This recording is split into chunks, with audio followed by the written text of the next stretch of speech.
Bienvenue dans Smart Bourse, votre double dose quotidienne de marché en direct sur Bismart. Chaque jour à la mi-journée, 12h30, 13h. Et en fin d'après-midi, la grande édition pendant 1 heure à partir de 17h en direct, rediffusée à 20h sur Bismart TV. Émission que vous retrouvez bien sûr en replay sur bismart.fr et en podcast sur l'ensemble de vos plateformes. Au sommaire de cette édition de la mi-journée, des marchés actions qui tentent de résister dans une ambiance qui reste compliquée. On ne va pas se cacher, le pessimisme est envahissant aujourd'hui. Très consensuel, trop consensuel peut-être même, c'est une question qu'on se posera avec nos invités. Néanmoins, l'ambiance reste à l'aversion au risque avec des indices actions qui reculent entre 0,5 et 1% à mi-séance en Europe. Le CAC 40 tente de résister autour des 6000 points qui sont préservés à ce stade au démarrage d'une semaine qui s'annonce intense en matière de durcissement monétaire puisqu'on a énormément de banques centrales qui se réunissent et qui vont serrer encore un peu plus la vis sur le plan monétaire. On l'a déjà vu ce matin avec une première surprise venant de la Banque de Suède qui en est à sa 3e hausse de taux, une hausse de 100 points de base contre 75 points de base qui avait été plutôt l'idée consensuelle avant cette réunion de la Riksbank. 100 points de base, c'est assez rare, même si on est dans ce phénomène de jumbo hikes. On va dire que la jauge est plutôt autour de 75 points de base. La Riksbank et la Banque du Canada sont les deux seules grandes banques du monde développés à avoir monté leur taux de 100 points de base sur une réunion. Nous aurons demain les décisions de la Réserve fédérale américaine, mais également de la Banque du Japon jeudi, de la Banque nationale suisse jeudi également, ou encore de la Banque d'Angleterre. Des réunions qui vont être très suivies par les investisseurs pour jauger effectivement de ce durcissement monétaire global. Nous parlerons de ce sujet dans un instant avec Bastien Dreux, le responsable de la macro-stratégie thématique de CPR Asset Management. Et puis nous évoquerons également la stratégie d'investissement. Dans ce contexte de pessimisme exacerbé, comment regarde-t-on les marchés, les niveaux de valorisation, les fondamentaux des entreprises? Comment est-ce qu'on essaye de garder la tête froide face aux risques aujourd'hui importants devant nous? Nous en parlerons avec Nouran Charer, directeur de la gestion de Mansartis, qui sera avec nous en plateau pendant cette demi-heure.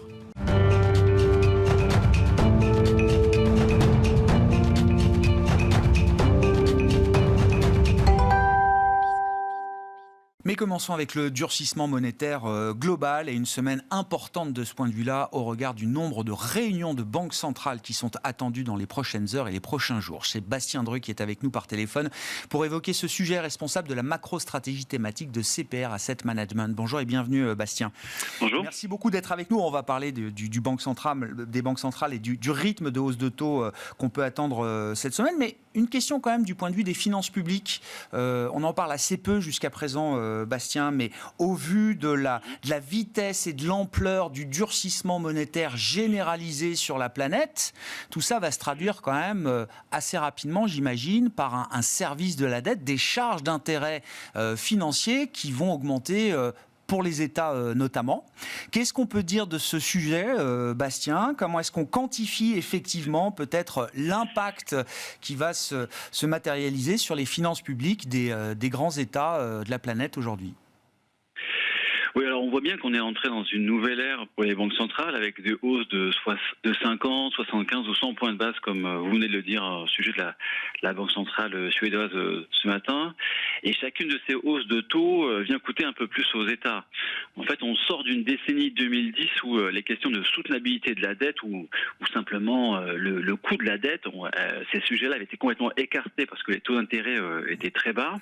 Mais si on prend l'exemple des États-Unis, où la Fed est déjà bien avancée dans son cycle de resserrement monétaire, les dépenses d'intérêt ont représenté 465 milliards de dollars sur les 12 derniers mois, c'est-à-dire quand même un demi-trillion, ce qui ne représente pour le moment que 2% du PIB, mais on est déjà revenu au plus haut depuis la fin des années 90 quand on prend ces dépenses d'intérêt calculées en pourcentage du PIB, et surtout avec un taux 3 mois aux États-Unis qui aujourd'hui à 3,10%, un taux 12 mois qui est à 4%, c'est dépenses d'intérêt, elles vont encore fortement augmenter sur les prochains mois et ça devrait revenir dans l'actualité de façon assez fracassante d'ici 6 à 12 mois, surtout si la Fed poursuit son resserrement monétaire et continue à remonter les taux directeurs. Donc en fait, ces taux qui sont maintenant durablement plus élevés un peu partout vont finir par contraindre les politiques budgétaires et ça devrait être l'une des causes de l'affaiblissement de la croissance mondiale, on va dire, sur les 12-18 prochains mois qui arrivent. C'est la politique budgétaire qui devra craquer d'une certaine manière, Bastien, dans cette idée-là? Ça dépendra de l'évolution de l'inflation. Si l'inflation reste élevée, ce sera effectivement la politique budgétaire qui devra craquer, entre guillemets, parce que la politique monétaire restera restrictive. Si l'inflation se normalise, là on pourrait imaginer une politique monétaire un peu moins restrictive, et là il y aura moins de nécessité d'ajustement au niveau budgétaire. Donc ça dépendra vraiment de l'évolution de l'inflation sur les 12-18 prochains mois. Si l'inflation est un phénomène global aujourd'hui, Bastien, on en parle suffisamment longtemps avec vous, je sais que c'est une thèse que vous défendez depuis longtemps. Quand on met bout à bout quand même les séquences de durcissement monétaire des grandes banques centrales, du G7, du G10, enfin voilà, des grandes banques centrales mondiales, chacune d'entre elles a de bonnes raisons évidemment de resserrer sa politique pour des questions d'inflation, pour des questions de crédibilité, etc. Mais mis bout à bout, ça donne quand même l'image d'un durcissement monétaire global qu'il ne faut pas sous-estimer. C'est-à-dire que, est-ce que le fait que ce durcissement monétaire soit aussi important et aussi généralisé, est-ce que ça peut avoir des effets sur l'inflation plus rapides que ce qu'on imagine, Bastien ? En tout cas, sur l'activité, oui, parce qu'en fait, quand il y a une compression de la demande qui provient de la politique monétaire d'un État ou d'une zone monétaire, eh bien, ça comprime la demande pour les biens domestiques, mais aussi pour les biens étrangers, et donc ça vient pénaliser aussi l'activité à l'étranger. Et donc, le fait qu'on ait un durcissement de la politique monétaire au niveau global, il y a une démultiplication finalement de l'effet sur l'activité au niveau mondial. Ça, c'est quelque chose qui est très clair. Et du coup, on peut imaginer que ça ait un impact sur l'inflation qui soit peut-être un peu plus rapide que si les banques centrales faisaient ça de façon isolée. Dans ce contexte, est-ce que la Fed a encore intérêt à surprendre ? Alors, enfin, surprise ou demi-surprise, parce qu'on sait que la Fed va monter ses taux.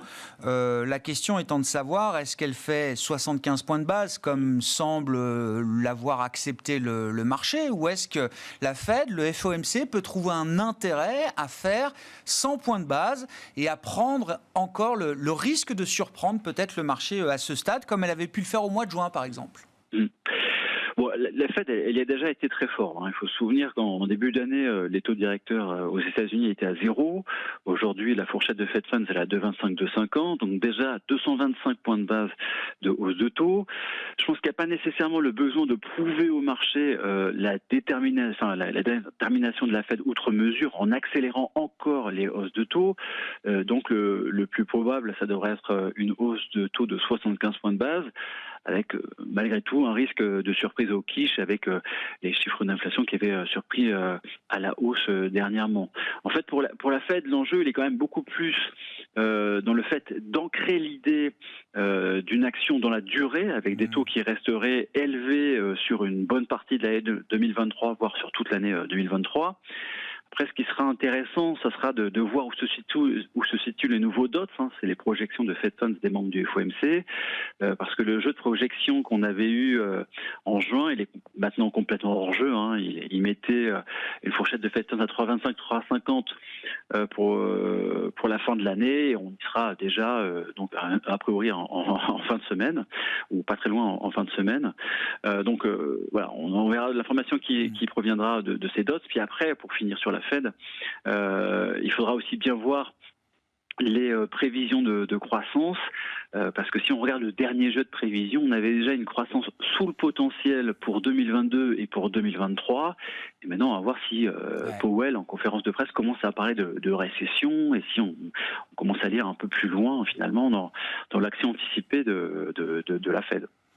J'ai une autre question qui me turlupine depuis quelques temps, Bastien, concernant la Banque du Japon qui se réunira cette semaine, ce jeudi. Est-ce que la BOJ peut craquer, la Banque du Japon qui est le dernier bastion mondial de l'ultra-laxisme monétaire, avec une inflation qui a printé à 3%, je crois, sur un an ce matin au Japon, pour l'inflation du mois d'août. Est-ce qu'il faut se préparer à une évolution dans la communication ? Je ne parlerai pas d'une Banque du Japon qui monte assez tôt, bien sûr, mais une évolution dans la communication et le réglage de la politique monétaire au Japon. Est-ce que c'est quelque chose qu'il faut envisager aujourd'hui ? Aujourd'hui, tout est possible quand on regarde le monde des banques centrales. Il suffit de voir ce matin la Banque centrale de Suède. Voilà, tout est possible. En fait, pour la Banque du Japon, c'est l'une des dernières banques centrales du monde à être encore accommodante et on voit bien le résultat avec une très forte dépréciation du yen. On a une parité dollar-yen qui a quasiment à 145. Et puis quand on regarde le taux de change effectif réel du Japon, c'est ça, ce qui est finalement le vrai baromètre de la valeur d'une devise. On est au plus bas depuis plus de 50 ans. Donc plus de 50 ans, c'est quand même quelque chose. Sur les dernières semaines, Kuroda il a installé l'idée que l'inflation était temporaire, que cette dépréciation du yen, elle permettrait de faire sortir durablement le Japon de la déflation. Mais on arrive probablement aux limites de l'exercice quand même, parce que le prix du pétrole en yen, il reste quand même très élevé. Il est resté stable cet été, alors même que les prix du pétrole en dollars avaient pas mal baissé. Et ça reste quand même un vrai problème pour les entreprises et pour les ménages au Japon. Alors maintenant, la Banque du Japon elle a vraiment installé ce discours de l'inflexibilité finalement par rapport à la dépréciation du yen. On peut se souvenir il y a quelques années de la Banque centrale suisse qui avait dit qu'elle défendrait quoi qu'il arrive le seuil, le taux plancher sur la parité euro-franc suisse qui était de 1,20. Encore quelques jours avant d'abandonner cette politique, elle soutenait mordicus qu'elle allait soutenir quoi qu'il arrive ce taux plancher sur la parité euro-CHF et finalement elle a laissé tomber. Donc maintenant le plus probable ça reste que la Banque du Japon ne remonte pas ses taux et finalement ne réagisse pas à cette dépréciation du yen si on se fie aux déclarations de Kuroda. Mais on a bien vu toutes les surprises au qu'il y a pu y avoir au niveau de toutes les banques centrales et on pourrait avoir un début de quelque chose en ce qui concerne la Banque du Japon. Alors après, il n'y a pas que la Banque du Japon qui peut lutter contre la dépréciation du yen. Il peut y avoir le ministère des Finances qui peut intervenir sur le marché d'échange et puis il peut y avoir aussi des investisseurs institutionnels qui commencent à vendre des actifs libellés en dollars pour lutter contre la vigueur du dollar par rapport au yen. Donc il y a aussi d'autres leviers d'action pour lutter contre la dépréciation du yen.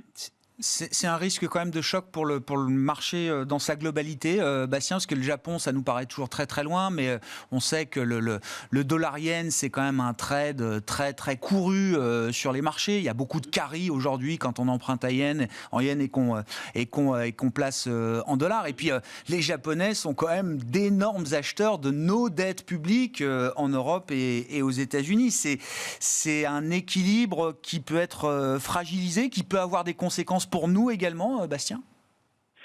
En tout cas, ce qu'on peut voir de façon assez générale, c'est que le dollar est beaucoup trop fort de façon générale et on a beaucoup de pays qui commencent à intervenir sur le marché d'échange en liquidant des réserves de change.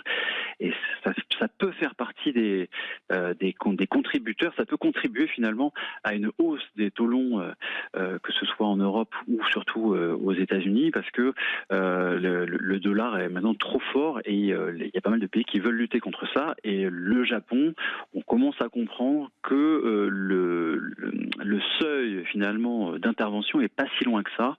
En tout cas, c'est ce qu'on a pu voir sur les derniers jours. Il commence à y avoir un peu d'affolement au niveau du Japon. Oui, une agitation verbale pour l'instant des officiels japonais. On verra comment cette situation se traduit dans la décision de politique monétaire que rendra la Banque du Japon, parmi d'autres, ce jeudi. Merci beaucoup Bastien. Bastien Dreux, qui était avec nous par téléphone, le responsable de la macro-stratégie thématique de CPR Asset Management.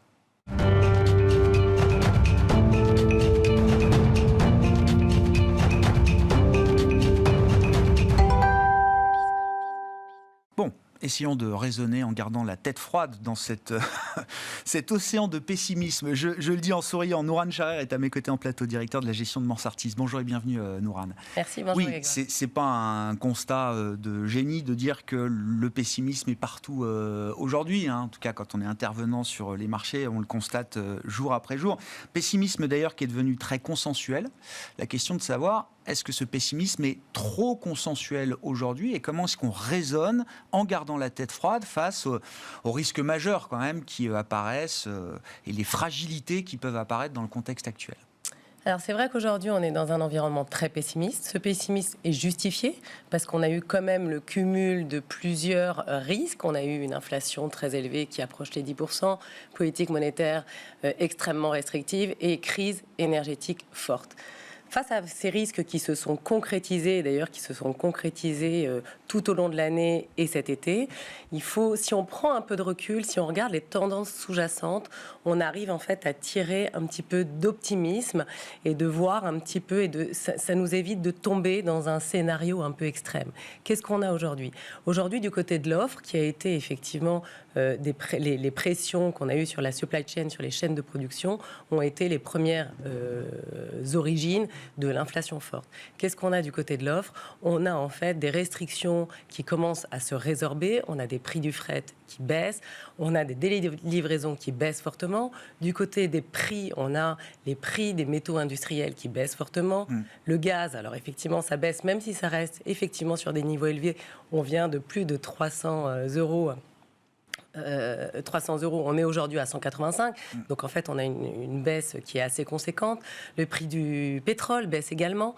Maintenant du côté de la demande, on a une demande qui faiblit mais qui ne casse pas. Alors ça c'est important. Donc l'inflation qui est un déséquilibre entre l'offre et la demande, on a une offre qui effectivement remonte progressivement et une demande qui baisse, donc un équilibre qu'on va retrouver progressivement. Dans cet environnement-là, on a les entreprises et les ménages qui sont assez solides financièrement. On l'a vu sur la demande est résiliente, elle tient grâce effectivement aux ménages et les entreprises, on l'a vu avec la publication de résultats au deuxième trimestre qui est plutôt très solide. Donc on ne tombe pas en fait dans un scénario trop noir. On peut considérer qu'on va avoir, bien évidemment, on va avoir une récession, ça c'est très clair, mais on ne tombe pas en fait dans une récession profonde qui serait de nature systémique. On a vraiment une récession qui peut être maîtrisée relativement faible, avec une inflation qui va se normaliser. Alors c'est vrai que l'inconnu qu'on a aujourd'hui, ce qui crée un peu de volatilité sur le marché, c'est au bout de combien de temps on va avoir cette inflation qui se normalise. Ça, c'est une vraie inconnue. À quelle vitesse l'inflation va-t-elle se normaliser ? À quelle vitesse l'inflation va se normaliser ? Ça, on ne le sait pas. Mais ce qu'on voit, c'est qu'effectivement, on a quand même tous les sous-jacents qui sont à l'origine de cette inflation, qui sont en train de progressivement baisser ou de se résorber. On l'évoquait avec Bastien, mais effectivement, le prix à payer de la lutte contre l'inflation, c'est quand même une baisse généralisée du prix des actifs, à commencer par les actifs immobiliers. Alors, il y a la situation chinoise qui est particulière de ce point de vue-là, et on va considérer qu'elle est gérée, maîtrisée, tant bien que mal par les autorités chinoises. Il y a la question de l'immobilier américain, où là, on a un marché qui est quand même un peu plus libre, d'une certaine manière. Qui dit immobilier américain, dit risque qu'on a déjà vécu dans le passé. Si j'essaye d'identifier des risques un peu importants pour les investisseurs, l'immobilier américain, c'est quand même plus gros que le crash d'une crypto, par exemple. Nourane. Comment on raisonne là ? Vous disiez, le bilan des ménages, y compris aux États-Unis, n'est pas du tout le même que celui qu'on pouvait trouver dans les années 2005, 2006, 2007 ? Non, et vous avez raison, en fait, quand je parle de crises qui sont exogènes et qui ne sont pas de nature systémique, si on regarde effectivement le marché immobilier américain serait systémique si effectivement on a un réel problème sur la solvabilité des ménages. Alors qu'est-ce qu'il en est du marché immobilier américain ? Effectivement, on a des taux mortgage, donc des taux immobiliers qui ont progressé, qui sont passés de 3% à 6%, 6% étant équivalent à ce qu'on a eu en fait en 2008. Et c'est ce qui a causé en 2008 l'insolvabilité des ménages et ça a mis à mal et ça a créé une crise immobilière majeure. Alors aujourd'hui, est-ce qu'on est à l'aube d'une crise immobilière importante? Le marché immobilier américain a fondamentalement changé et a structurellement changé. Quand on regarde effectivement les taux, l'endettement, la dette en fait à taux variable, aujourd'hui elle est à peine de 3%.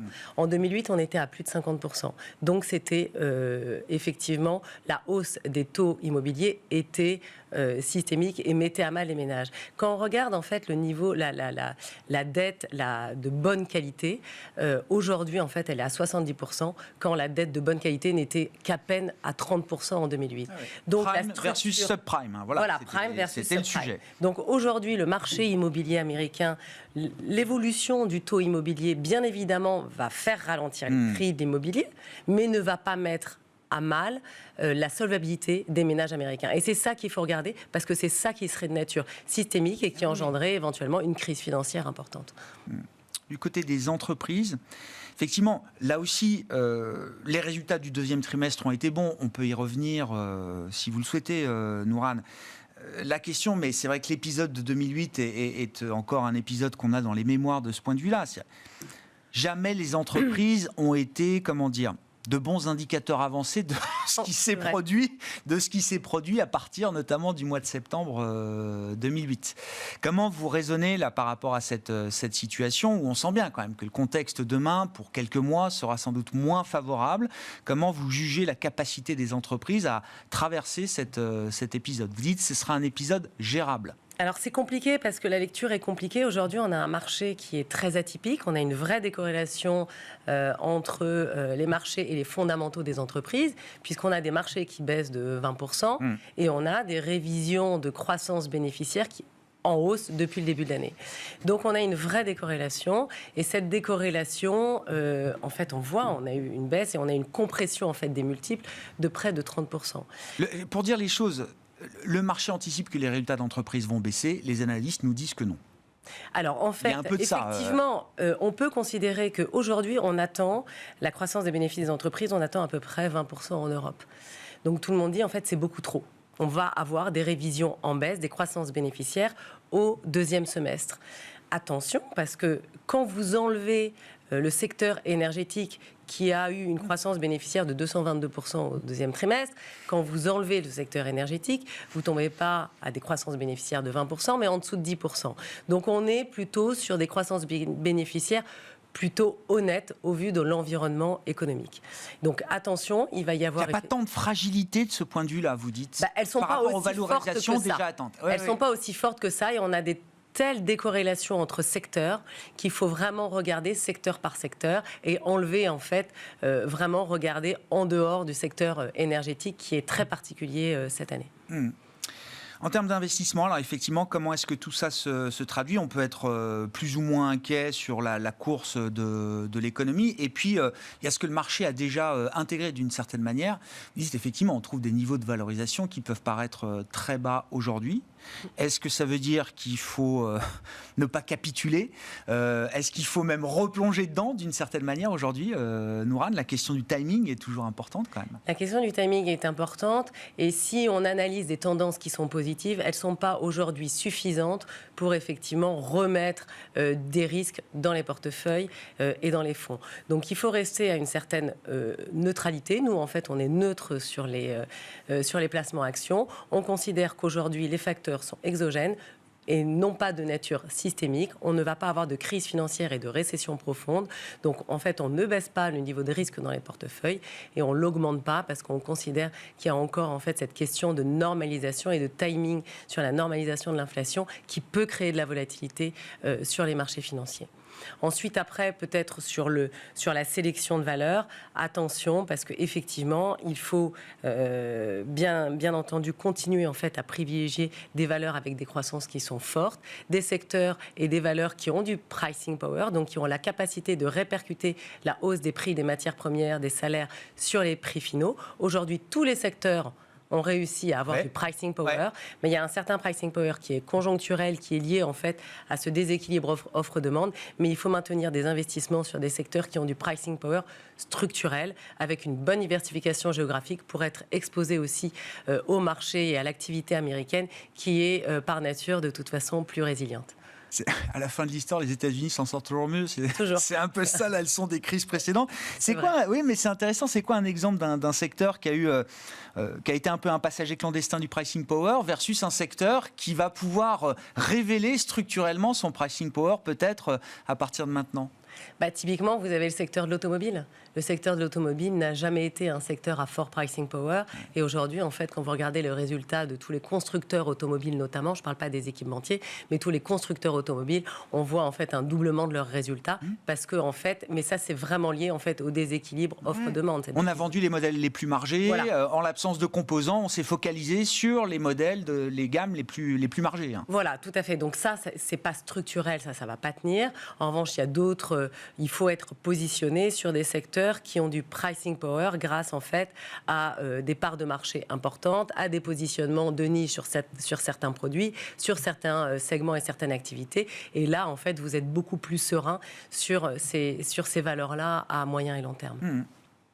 Un mot juste en dehors de l'univers action, est-ce qu'on retrouve de la valeur alors je ne sais pas, peut-être sur de l'obligataire, sur du crédit. Je sais que les allocataires là, regardent beaucoup ces compartiments et ces classes d'actifs aujourd'hui, avant même peut-être les marchés actions un peu plus risqués. Est-ce que c'est votre cas également chez Mansartis, Nourad ? Alors, il ne faut pas prendre de risque encore de duration. Quand je vous disais, on n'a pas encore cette visibilité sur la normalisation de l'inflation. Ça se traduit sur les marchés obligataires. Attention à ne pas reprendre de risque sur la duration. Il y a des pertes à prendre peut-être encore sur des parties longues, effectivement. Sur les parties longues, ça peut être plus compliqué. Donc, il faut continuer en fait à privilégier le court terme, où vous pouvez avoir sur des très belles signatures, sur des émissions investment grade, vous pouvez aller chercher du 1,5% à un an et demi. Donc ça, en fait, là où en fait on avait zéro, voire on était en rendement négatif en début d'année. Donc finalement, aller capter en fait cette opportunité sur des belles qualités de crédit, mais toujours en restant court. Merci beaucoup Nourad. Merci d'être venu nous voir pour évoquer ces questions de stratégie d'investissement. Où en est-on en cette rentrée à l'issue de ce troisième trimestre et à l'aube du quatrième trimestre qui commencera dans quelques semaines. Nourad Charer était avec nous en plateau, directeur de la gestion de Mansartis.